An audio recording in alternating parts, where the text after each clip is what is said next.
নরেনবাবুর মনে হচ্ছে দেশভক্তি নাও থাকতে পারে, কারণ তার পয়সা ভক্তি সব থেকে উপরে। পয়সা পেলে সব, তারা নিজের মাকেও বিক্রি করে দিতে পারেন, তাদের কাছে আবার দেশ কি। তো স্বাভাবিকভাবে এদের কাছ থেকে এটাই আশা করা যায়। আজকে তো শুনলাম ফিরহাদ হাকিম সাহেব মনে হচ্ছে আরো এরকম দু চারটে কথা বলেছেন। মনে হচ্ছে অপারেশন সিঁদুরের মতো অপারেশন বাংলাটা খুব জরুরি হয়ে পড়েছে এদের দুজনের ব্যবস্থা, এদের দুজনের মতো লোকেদের ব্যবস্থা করার জন্য। গায়ে মানে না আপনি মোড়ল।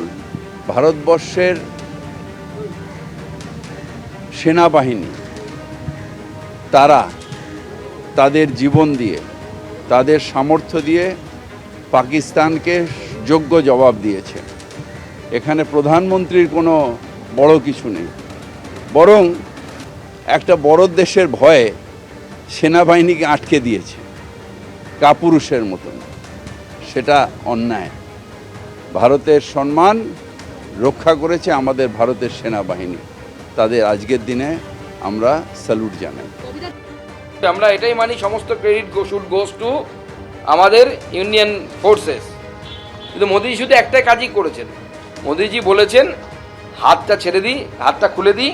যেটা আগে হাতটা বাঁধা থাকতো যখন ইউপিএ 1 ইউপিএ 2 যখন থাকতো, যার অংশ ফিরহাদ হাকিম সাহেব ছিলেন ইউপিএ 1-এর, তখন হাতটা এবার বাঁধা থাকতো। তার ফলে মেরে গেলেও কি হতো, করেই নিন্দার বাইরে কিছু আর বেরোতো না আর কি। ফিরহাদ হাকিম সাহেবরা তখন করলা খেয়ে নিতেন, খেয়ে নিয়ে একটু করি নিন্দা করতেন।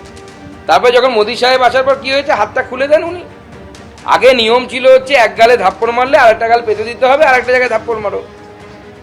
এখন সেটা গান্ধীজির নীতি ছিল।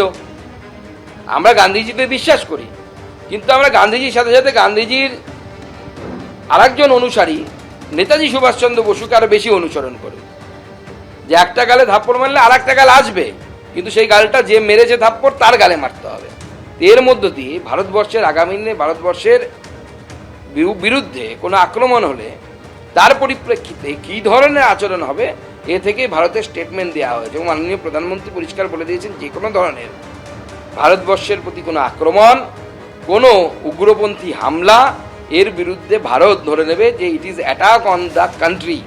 ভারতের উপর সামরিক আক্রমণ হিসেবে ধরা হবে এবং তাকে সেই মতো উত্তর দেওয়া হবে।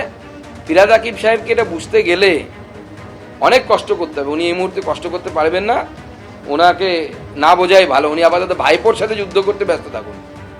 এরই পাশাপাশি এই অপারেশন সিঁদুর নিয়ে পাণ্ডবেশ্বরের তৃণমূল বিধায়ক নরেন্দ্রনাথ চক্রবর্তীর যে মন্তব্য, তা নিয়ে বিতর্কের সৃষ্টি হয়েছে। ইতিমধ্যে তা নিয়ে কুলটি থানায় অভিযোগও দায়ের হয়েছে।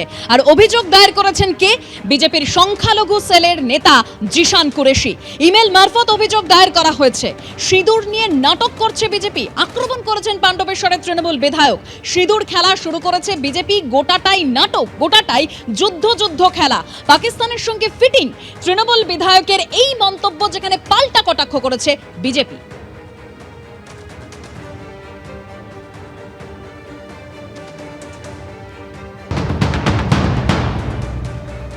কিভাবে সিঁদুর খেলা শুরু করেছে বিজেপি সরকার? গোটাটাই যুদ্ধ খেলা, গোটাটাই নাটক। পাকিস্তানের সঙ্গে ফিটিং করেছে। একদল দুষ্কৃতকারী চলে এলো পহেলগামে, কিন্তু তার 3 দিন আগে সব প্রোটেকশন তুলে নেওয়া হয়েছে। 27 জনকে গুলি করে মারলো। আর গুলি করার আগে কি বললো? बोला आप हिंदू है, दुम। आप सिंदूर पहनते हैं, दुम। आप कलमा पढ़ने जानते हैं, दुम। এই গল্পগুলো তো আপনারা সবাই জানেন। এরা সিঁদুর খেলতে নেমেছে, কিন্তু এই সিঁদুর তো বাঙালির রক্তে। এই সিঁদুর মায়ের শীতে আছে। অপারেশন সিঁদুর নিয়ে তৃণমূল বিধায়কের এই বিতর্কিত মন্তব্যের জবাব দিয়েছেন সুকান্ত মজুমদার। তার হুঙ্কার, অপারেশন বাংলার সময় এসে গেছে।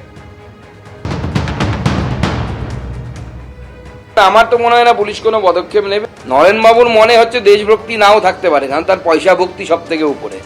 পয়সা পেলে সব, তারা নিজের মাকেও বিক্রি করে দিতে পারেন, তাদের কাছে আবার দেশ কি।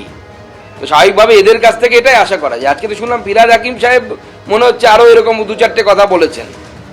মনে হচ্ছে অপারেশন সিঁদুরের মতো অপারেশন বাংলাটা খুব জরুরি হয়ে পড়েছে এদের দুজনের ব্যবস্থা, এদের দুজনের মতো লোকেদের ব্যবস্থা করার জন্য।